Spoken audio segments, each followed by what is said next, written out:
Bom dia, senhores, senhoras. É um prazer novamente falar com todos os nossos irmãos da Casa Verde e das demais searas espíritas que temos pelo Brasil. O estudo de hoje é do Livro dos Espíritos, terceira parte, o estudo das leis morais. Essa lei é da lei divina ou lei natural. Caracteres da lei natural, origens e conhecimento da lei natural, o bem e o mal, divisão da lei natural. Primeiro tópico são os caracteres da lei natural. O que se deve entender por lei natural?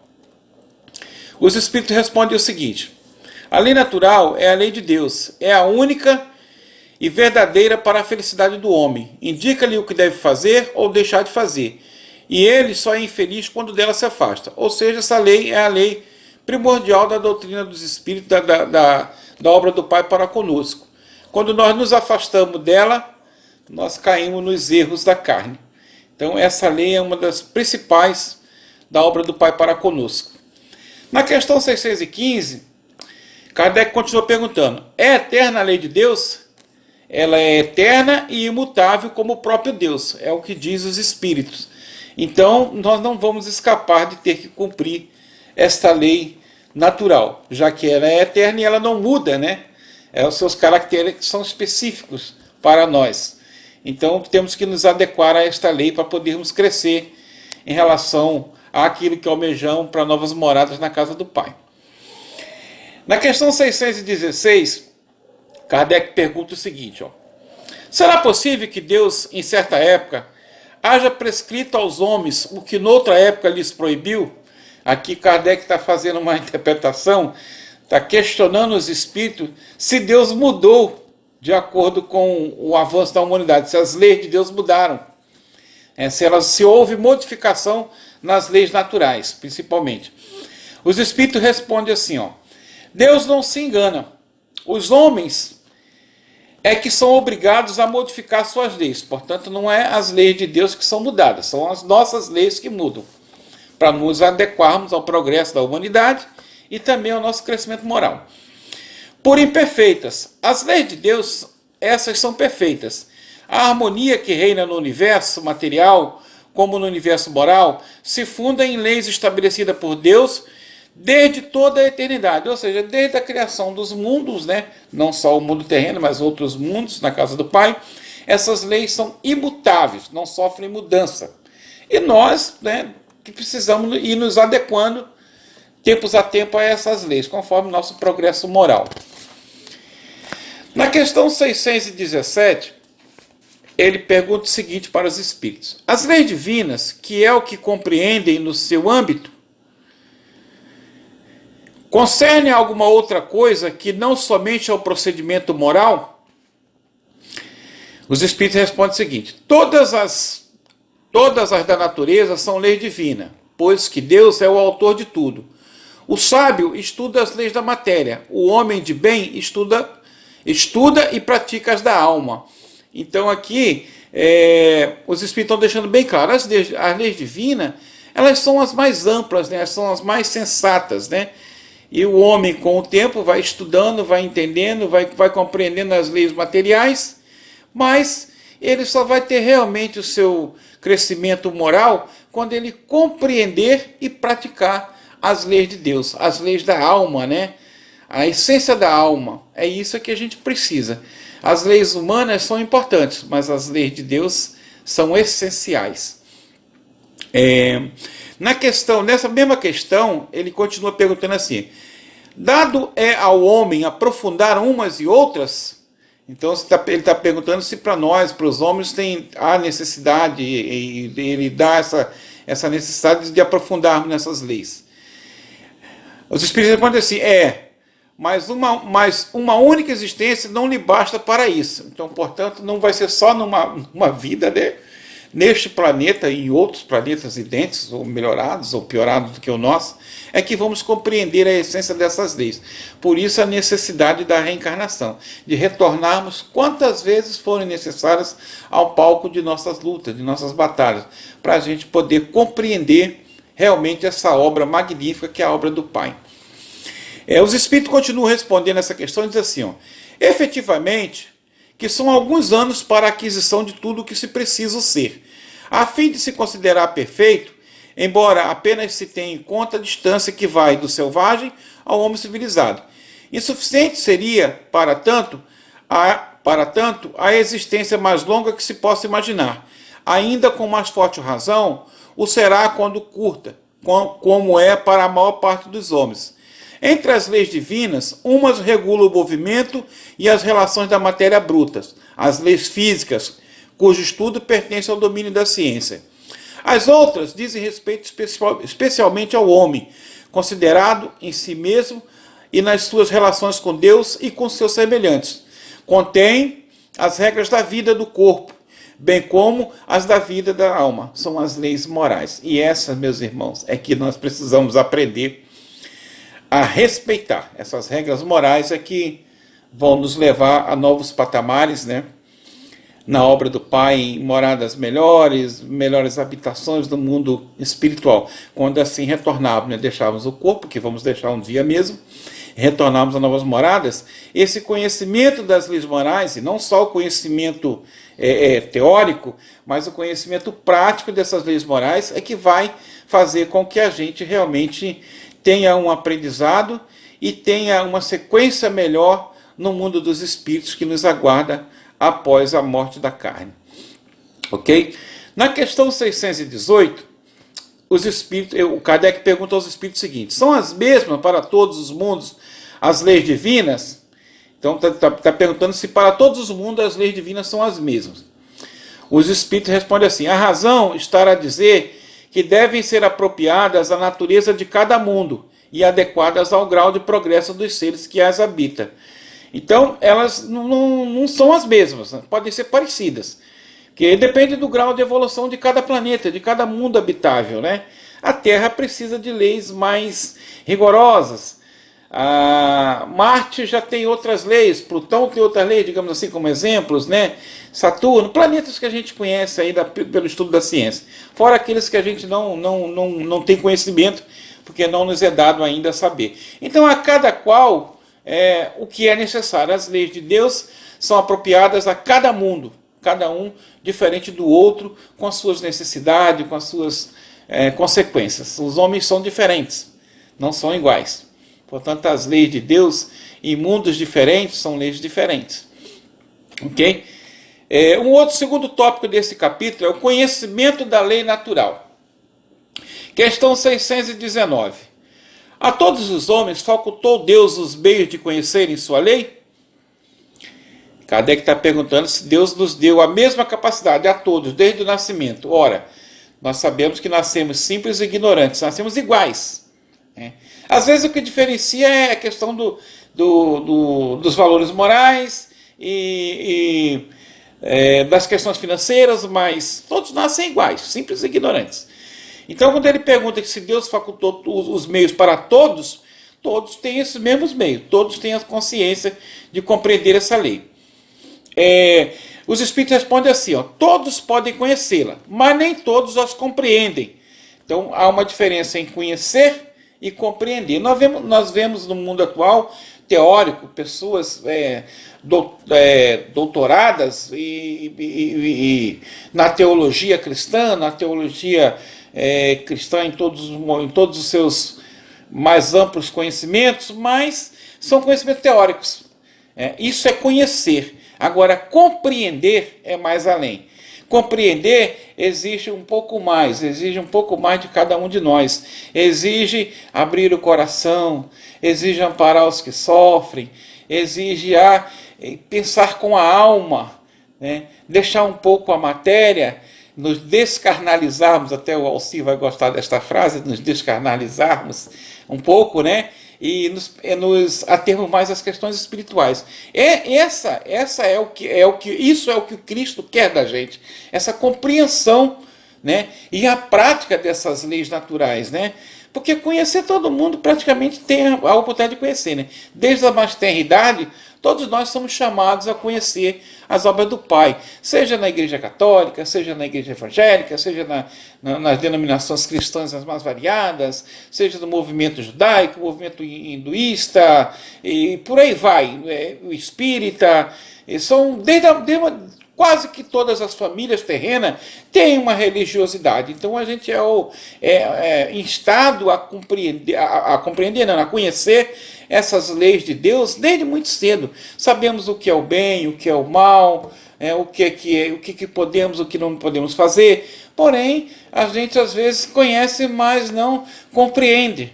Não pratica essas coisas, né? Não pratica as obras do Pai realmente como elas devem ser feitas.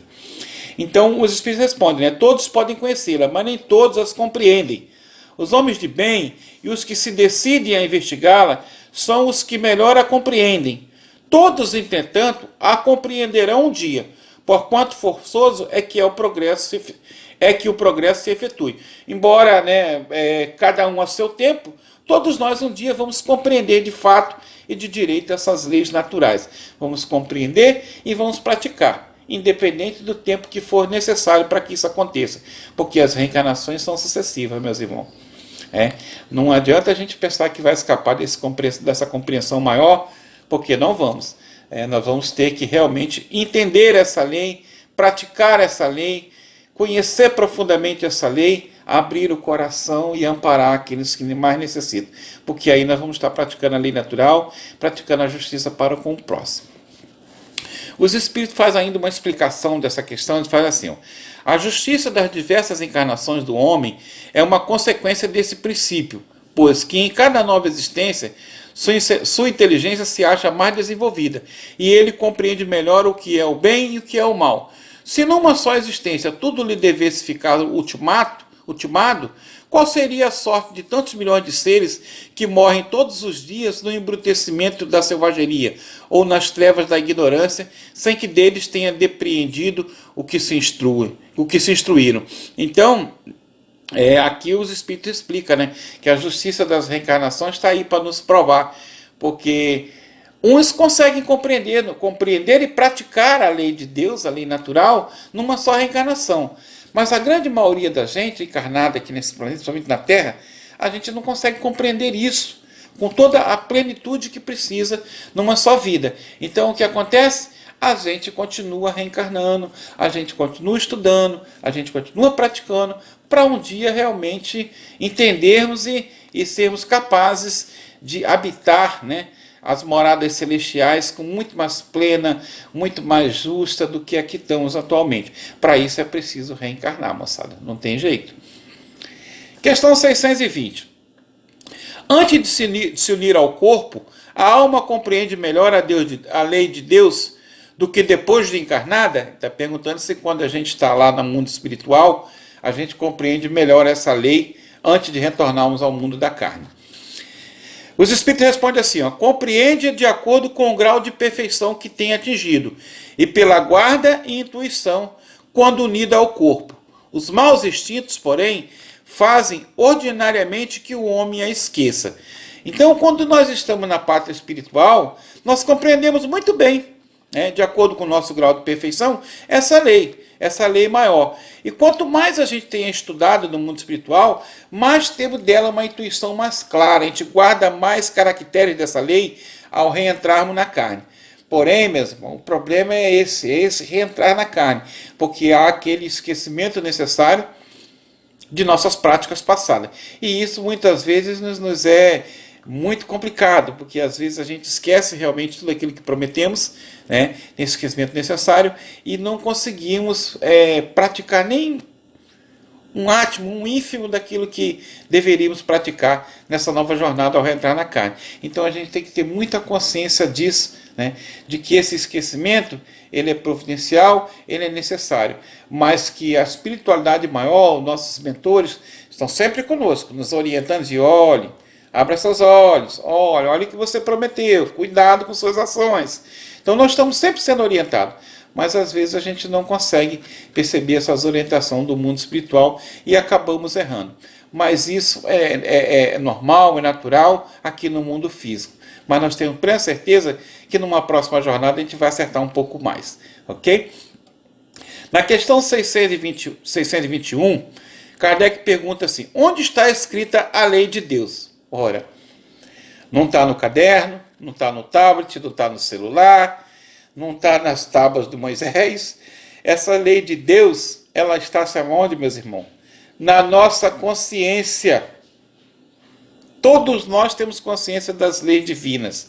Todos nós, quando vamos dormir, nós sempre nos interrogamos, né? Pai, cuida da gente, nos orienta, nos auxilia no dia a dia. Então, toda vez que nós elevamos ao pensamento ao Pai, toda vez nas nossas dificuldades, nos nossos momentos de aflição, que nós, mesmo os mais céticos, né, nesses momentos de dor, pensam, será que tem algo após essa morte física? Será que há algo além da carne?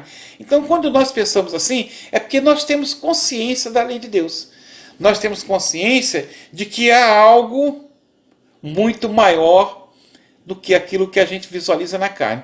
E esse algo maior é a lei da consciência de Deus, da consciência do nosso Ser Supremo, que nos guia e que nos orienta no passo a passo. Então ninguém é inconsciente da lei de Deus, todos nós temos consciência dela, embora muitos a neguem, né?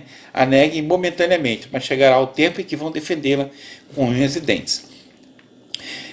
Os espíritos continuam com uma nova pergunta aqui, o Kardec ele faz assim, ele pergunta assim, ó, visto que o homem traz em sua consciência a lei de Deus, que necessidade havia de lhe ser ela revelada? Bom, os espíritos falam assim, ó, ele a esquecera e desprezá-la, quis então Deus lhe que fosse lembrada. Então, nos nossos momentos na carne, a gente esquece nessas leis, né? A gente esquece, a gente despreza, faz pouco caso. Nós não temos aqui no nosso planeta os materialistas, os céticos, aqueles que não acreditam em nada, que para eles tudo termina no túmulo, né? Ao adentrarmos ao campo santo, nada mais resta. Então essa é a necessidade que Deus faz, né? Que as suas leis sejam lembradas, que venham as revelações, que venham os Espíritos nos lembrar no dia a dia que nada é eterno, que tudo há mudanças em tudo, que o nosso estágio atual vai sofrer mudança quando passarmos para a pátria espiritual.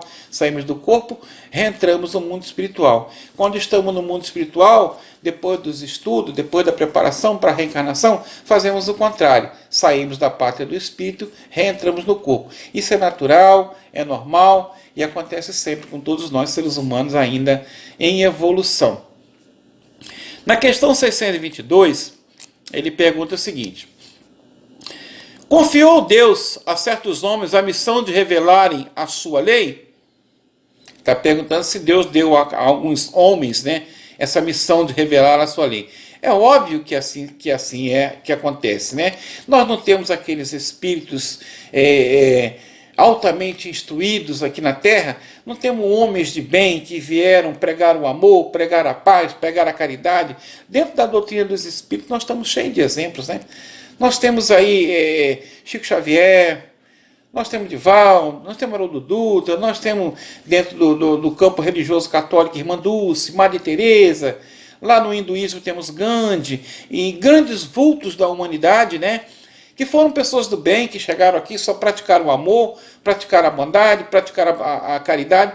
Esses são, indubitavelmente, os enviados de Deus para nos socorrer, para nos provar, através de seus exemplos, que é possível ser melhor, que é possível amparar os irmãos, que é possível ser bem mais consciente daquilo que Deus quer de nós. Então eles vieram e vêm todos os dias, né, reencarnam em nosso plano, nessas missões grandiosas de elevar a consciência da humanidade para um bem maior, para o bem das leis naturais do Pai maior. Então, isso é a mais certeza absoluta. Cristo nos manda seus enviados especiais a cada momento, a cada era, para nos esclarecer. Nós vemos isso dentro da doutrina dos Espíritos. Aliás, diariamente, né? Quando nossos mentores vêm nos puxar a orelha, né?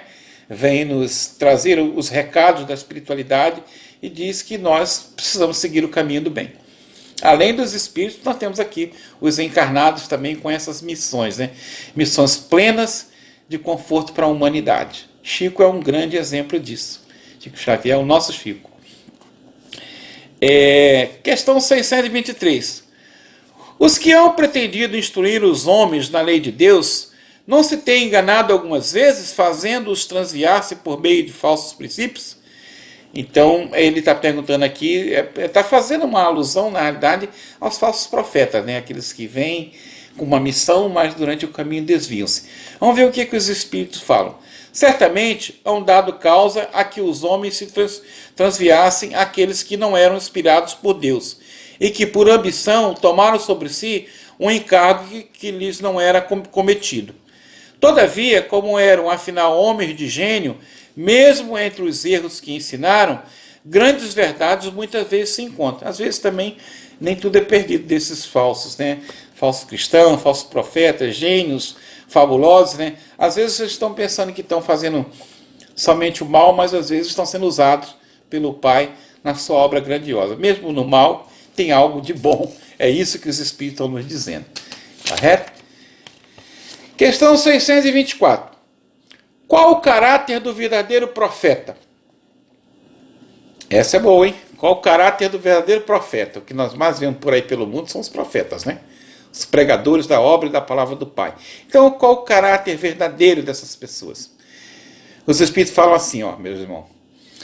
O verdadeiro profeta é um homem de bem, inspirado por Deus. Podeis reconhecê-lo pelas suas palavras e pelos seus atos. Impossível é que Deus se sirva da boca do mentiroso para ensinar a verdade. Então é muito simples, né? É muito simples reconhecer os homens de bem, os verdadeiros profetas. São aqueles que pregam e que vivem a essência do que falam, né? Que vivem a essência da caridade, a essência do amor ao próximo, não são orgulhosos, não são prepotentes, não são viciados em coisas da carne. São os homens realmente profetas da palavra do Cristo. Esses é que nós vamos reconhecer com facilidade. Não são difíceis de reconhecer. Os sinais são muito grandes, né, em volta dessas pessoas. Ok? Questão 625. Qual o tipo mais perfeito que Deus tem oferecido ao homem para lhe servir de guia e modelo? Ora, gente, qual foi o maior guia, o maior modelo de homem que esteve conosco neste planeta abençoado? Jesus de Nazaré. Esse foi o guia e modelo que o Cristo nos enviou. E olha, moçada, se Jesus é nosso guia e nosso modelo, vamos ter que trabalhar muito. Porque tudo que ele pregou, tudo que ele nos ensinou, há 2020 anos atrás, nós ainda estamos principiando a conhecer. Toda a obra do Pai, toda a obra do Cristo foi obra de amor, foi obra de caridade, foi obra de bondade, foi obra de amparo, né? Isso é que ele fez entre nós. Foi um homem da carne, um espírito na carne, que veio para nos testificar a bondade de Deus para conosco. Então as obras do Cristo são inimagináveis para o homem ainda. Nós estamos aprendendo o passo a passo dessa caminhada. E olha que já são 2020 e poucos anos quando é que esteve, né, a contar da idade cronológica que conhecemos aqui na Terra, né? Então esse homem magnífico, essa figura extraordinária que esteve entre nós, pregou o amor, pregou a paz, pregou a bondade, pregou a caridade, a fraternidade entre os povos, pregou o perdão das ofensas, nos disse que a gente precisa amar o nosso inimigo, amar o nosso próximo, amar a Deus acima de tudo. Então esse foi o maior exemplo de profeta, entre aspas, né, que o Deus maior nos enviou. Então nós estamos ainda um pouco longe dessa plenitude, mas nada que um dia nós não possamos alcançar e que iremos alcançar com certeza. Fiquem todos na paz, que Jesus vos acompanhe durante esta semana, que o Cristo maior, obre em nossas vidas, fazendo com que a gente reconheça as necessidades de mudarmos, de fazermos a nossa reforma íntima, de acompanharmos realmente o progresso da humanidade com amor, com carinho e com a união entre todos nós. É isso que o Cristo pede de todos nós, é isso que essa doutrina maravilhosa de amor nos ensina no dia a dia. Fiquem todos na paz, que Jesus vos acompanhe. Que assim seja.